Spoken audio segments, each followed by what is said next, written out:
Hi friends. ఓ కథ. అతనికి ఒక వర్తకుడికి ఒక అందమైన ఒంటె కనిపించింది. చాలా బేరసారాల తర్వాత ఆ ఒంటెని తెచ్చుకున్నాడు. ఇంటికి తెచ్చుకున్నాక ఒంటె జీని కింద ఒక వజ్రాల మూట దొరికింది.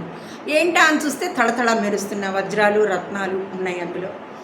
సరే, ఆ సేట్జీ సేవకుడితో అన్నట్ట, ఇది మన వస్తువు కాదు, అతనికి ఇచ్చేసి వద్దాం పదా అన్నట్ట.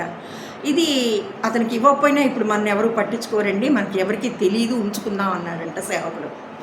సేట్జీ ససేమిరా ఒప్పుకోలేదు. ఒకరి వస్తువు మనకు వద్దు, ఇచ్చేసి వద్దాం పదా అని వెళ్ళి ఆ ఒంటె కొనుక్కున్న అతనికి ఇచ్చేశాడు వజ్రాల మూట.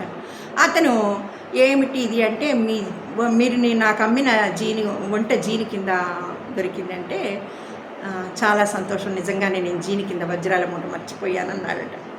సరే, తెరిచి చూస్తే వజ్రాలన్నీ తళతళ ఉన్నాయి. అందుకు అభినందించి సంతోషపడుతూ ఆ వర్తకుడికి ఒక 2 రత్నాలని తీసిచ్చాట. మీ వస్తువు మీకు ఇచ్చేసినందుకు నాకు అభినందనలు బహుమానాలు ఏమీ వద్దు అన్నాడంట.